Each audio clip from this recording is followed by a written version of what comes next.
it's Hailey, and today I'm going to be sharing the books that I'm hoping to read this spring.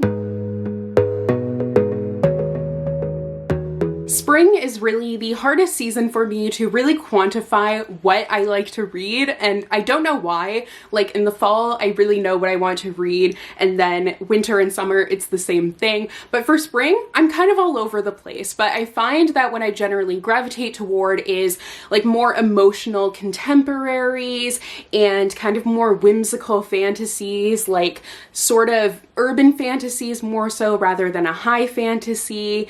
And am I forgetting anything? I feel like I might be forgetting. Oh, retellings also. I think maybe like the rebirth of the spring season. It just means that I kind of like to read a new take on a story that I might be familiar with, but it is kind of all over the place. So I have a stack of books here that I'm really hoping to get to this spring season, and we shall see how it ends up going. So without further ado, let's get into it. First, I have a book that is absolutely none of the things that I just mentioned, but that is The Stationery Shop by Marjan Kamali. I picked up this book around Christmas time because you guys were recommending it to me a lot, and I have been wanting to read it ever since, but I haven't actually like gotten the chance to get to it yet. It is a historical fiction, and it is all about this stationery shop that is a refuge for the people of this town that is in complete upheaval. I forget what year it actually takes place in, 1953 in Tehran. This neighborhood stationery shop is like the center of the story. So I don't know if it's the cover and the fact that there's flowers or whatever, but I know that this is definitely one that I'm really hoping to get to very soon. I have heard nothing but amazing things about it, so I do have some pretty high expectations, to be entirely honest, and I've kind of been waiting for like the right moment to pick it up, and I'm feeling like spring might be the time. Another thing that kind of just screams spring to me for some reason is weather. I don't know why. Maybe it's because like you're coming out of all of the snow and it's starting to rain. I have no idea, but like books that kind of center around, or not even center around, but like have weather as a theme of it, this is the time of year that I kind of gravitate toward them. So Drizzle, Dreams, and Love Struck Things by Maya Prasad is the next book that I wanted to talk about. This is actually a book that is set in all 4 seasons, so you are following 4 different sisters and a story about each of them in the different seasons. It sounds like absolutely amazing, to be honest. It sounds like it's right up my alley, and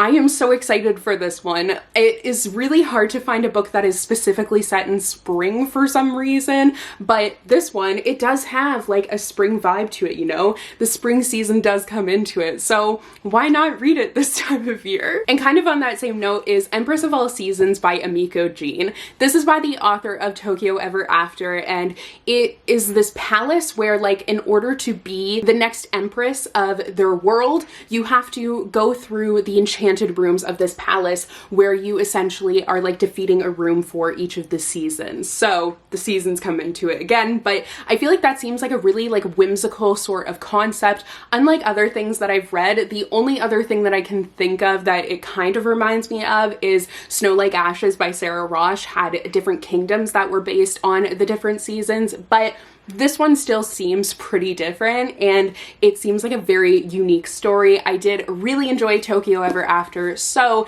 this seems like one that I might enjoy. Like, I'm eager to read something else by that author. Speaking of, I actually have another book by that same author, and that is Mika in Real Life by Emiko Jean as well. This is actually an adult novel by that author. There have been so many like YA authors who have kind of been not switching over entirely, but like writing in the adult realm as well, and this is one that I've heard some really amazing things about. I honestly didn't even look to see what the story was about. A whip-smart, laugh-out-loud funny, and utterly heartwarming story about motherhood, daughterhood, and love. How we find it, keep it, and how it always returns. So I really don't know, like I was just like something else by this author. This has really good reviews. I'm always eager to kind of try out YA authors who are trying that switch into adult, so I'm really looking forward to this one. And I don't know why I want to read it in spring. I think because it might be like more of an emotional contemporary, but we'll see when I read it. On the note of emotional contemporaries, The Lucky List by h.leblanc has been sticking out to me quite a bit lately. This is by one of the authors of 5 Feet Apart, which I never actually read the book, but I did watch the movie for it, and this seems like it's going to be a very sad story. And I have actually been reading quite a few sad stories this past year. I don't know why, but this one is about a character who, her mother 3 years ago died from cancer, and her mother used to be very, very close, so obviously that's like a really hard loss for her. But then as everything is kind of changing in her life, she hasn't really processed this grief yet, and she ends up finding this bucket list that her mother made for her own senior year, and she decides that she is going to follow it as well. And I think that seems like such a beautiful concept for a story. I definitely I think grief is going to be obviously a main topic of this, but also the character kind of learning to overcome that. I think it's going to be a very, very emotional one, but it should be really good. Next up is The Heart Principle by Helen Huang. This is the only, I don't think she's come out with anything since this book, actually, now that I think about it.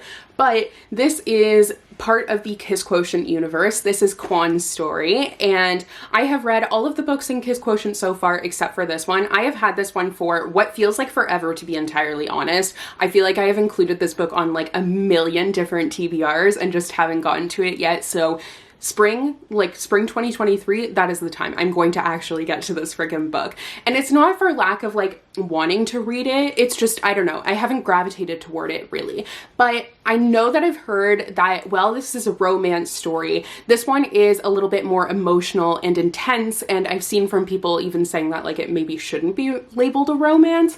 So I think that's going to be interesting, but the fact that it is kind of more emotional is why I felt like this was the time of year for me to pick it up. Another book that I've included on many ATBR is Honey Girl by Morgan Rogers. I don't know why I haven't read this book yet, honestly. It was hyped up around when it came out, and I can't even remember when that was. Maybe it was 2020 or 2021. I'm honestly not sure anymore, but I know everyone was talking about it, like going crazy over it. So I want to know what all the hype is about, but this is about a character who she has just graduated with her PhD in astronomy. I can never say that word, but she ends up running off to Vegas and marrying a girl who she doesn't even know her last name, and that's like very out of character for her. I've heard, once again, this is kind of more on the emotional or intense side of things, and I do really enjoy that in a romance, so I think this seems like one that I am really going to enjoy. So as I mentioned, I kind of like a whimsical sort of fantasy, and to me, magical realism is very whimsical. So Other Birds by Sarah Addison Allen, I almost just took myself out in the head with this book, but we are fine. But this is one that I'm thinking I am going to want to read this spring. I got this at Target when I went to the States, and they had a sticker on it, and now I can't get the freaking thing off. I think using a hairdryer is supposed to really help. I just have been too lazy and haven't done that yet, but we're gonna pretend that it's not there. To be entirely honest, I don't really know what this book is about. I just know that it is like a magical realism, and there aren't many of those, and it was on the Goodreads. Like, whenever I'm trying to kind of find and discover new books in a specific genre, I'll go to the Goodreads Choice Awards and see what was nominated, and this one was nominated, and I was very curious from there. It is an enchanting tale of lost souls, lonely strangers, secrets that shape us, and how the right flock can guide you home. Magical realisms always seem to deal with birds. I don't know why, but they do. Nonetheless, I think this is kind of going to be a story that I am just going to go into not knowing a lot and just kind of let it take me where it will. That seems like the vibe. Next is Some Mistakes Were Made by Kristen Dwyer. I've had this book for about a year now, and I know this is definitely more of an emotional sort of contemporary story. I'm sorry that I keep repeating that. But in this case, it is about two characters who were best friends, inseparable since childhood, and then there was this whole thing that happened, and now they haven't seen each other since, and now they are coming back together again, and they have like a lot to go through. I always think stories like that are very very interesting, where characters have had a really long time apart and are coming together again. You see like how they've changed, and there's always a lot to kind of sift through there emotions wise, and I have heard some really good things about this. Now, I was talking about retellings, and I have one more sort of contemporary, I definitely held up a 2 there, but I have one more sort of contemporary book, and then I have my fantasies that are on my seasonal TBR. So A Scatter of Light by Melinda Lowe is the sort of contemporary book. And I say that because like it is contemporary, but it is set in the Bay Area in California and against the backdrop of the Supreme Court's ruling to legalize gay marriage. And you also are seeing the characters from the much beloved Last Night at Telegraph Club, which I also really, really enjoyed. You get to see where they're at now that it's like 40 years later. But this is obviously following different characters, and I am really excited for more from Melinda Lowe. I so enjoyed the first book that I read by her, so I think that this could be a really great one as well, and I do want to see where these characters are at so many years later. I think that's such a cool idea. So now getting to the like fantasy sort of books, first here I have Sherwood by Megan Spooner. I've had this book for a very long time as well. That's kind of another vibe for me for the spring, is trying to get to those books that I have had for a super long time.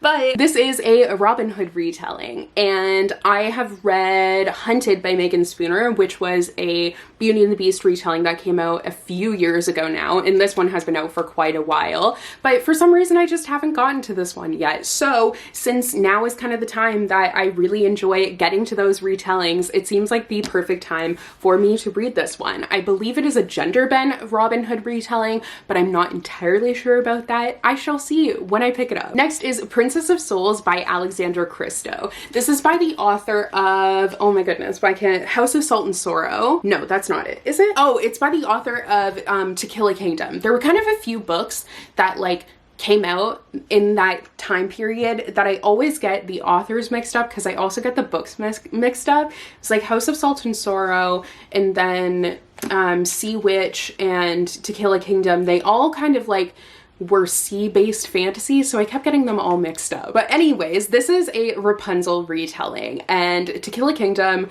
if I'm remembering correctly, I read it, but it was so long ago. It was kind of a Little Mermaid retelling. Either way, I did really enjoy the author's writing, and that has made me want to read more. The way I was sitting, because I'm on hardwood, was really hurting, so we're just gonna go with this very casual slash doesn't seem casual or comfortable at all vibe now. I'm really sorry, but the next book is A Chorus Rises by Bethany C. Morrow. This is a companion sequel to Song Below Water by Bethany C. Morrow, which I quite enjoyed. It's kind of like an allegorical story where it is our world, but there's also like gargoyles and mermaids and sirens and all of that, and sirens are discriminated against, so it's kind of an allegory for the current landscape of racism, and it is so interesting, very, very well done. And for some reason, that kind of like element of it almost reads like a magical realism, because the story really reads like a contemporary but with these little added magical elements in it. That just makes me want to read it during the springtime. And finally is The Girl Who Fell Beneath the Sea by Axio. I actually have another book by Axio on my TBR, probably somewhere around me behind me, but that one's a contemporary. This one, however, is a fantasy, and it is about like the sea god who helps out their world, but then they have to like give a sacrifice every year, that kind of story. And I've read books like that before, but something about this one, it seems like very different in a way. I don't know. I'm wanting to read this soon. Okay, so those are all the books that are on my spring TBR currently. I'm hoping that I can make a decent dent because I have been reading like a lot recently, so hopefully I can keep that kind of vibe up. But thank you guys so much for watching today's video. I hope you enjoyed, and I will see you guys in another new one soon. Bye!